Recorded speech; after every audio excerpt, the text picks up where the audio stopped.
आता सासूबाईंचा एक विषय निघाला, तर तुमचं आणि त्यांचं नातं कसं होतं आधीपासून आतापर्यंत कसं राहिलंय? छान आहे, चांगलं नातं आहे.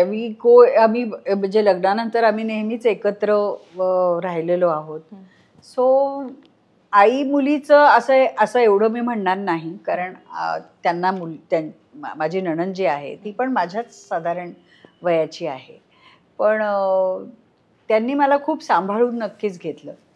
आणि मी लहान होते, कॉलेजमध्ये जात होते, त्याच्यामुळे त्यांनी मला कॉलेजमध्ये जायला, म्हणजे सासूबाई काहीही करू शकतात ना कुठल्याही, तर ते त्यांनी तसं केलं नाही. त्यांनी मला सांगितलं, नाही तू तू त्यांना मी शिकते हेच खूप आवडलं. सगळ्यात महत्त्वाची गोष्ट म्हणजे ह्यांनी मला जर असं, म्हणजे अट नाही म्हणणार, पण त्यांची अशी इच्छा होती की बायकोनी काम करू नये चित्रपटांमध्ये. त्यांना एकाच इंडस्ट्रीमधली नको होती. मी शिकत होते, त्याच्यात मी काही केलं असतं तरी चाललं असतं.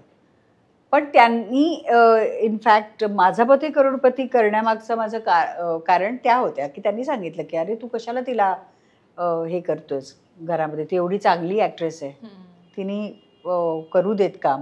त्यांच्यामुळे मी इंडस्ट्रीत हे आले.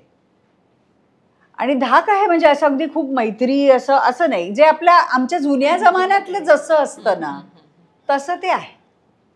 म्हणजे आजही आमच्या घराची सगळी सूत्र त्यांच्याच हातात आहेत.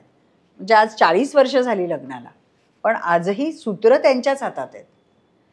हा जो रिस्पेक्ट आहे हा माझ्याच ज्या एजमधनं मी आलेली आहे, ज्या जनरेशनमधनं आलेली आहे मी, तेच जनरेशन अंडरस्टँड करू शकते. आणि आमच्या दोघींमध्ये खूप चांगलं अंडरस्टँडिंग आहे. आम्ही दोघीही त्यांच्या मुलाला आणि मी नवऱ्याला, म्हणजे आम्हा दोघांना त्यांच्यामध्ये हे असं असल्यामुळे आम्ही आमच्या दोघींमध्ये ते अंडरस्टँडिंग आहे की कमीत कमी यांना त्रास व्हावा घरगुती गोष्टींचा. बरोबर.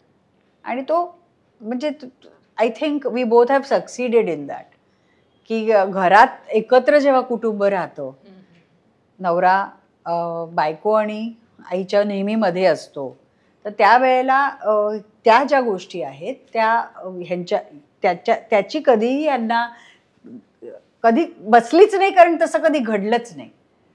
तेवढं अंडरस्टँडिंग आमच्या दोघींमध्ये आहे.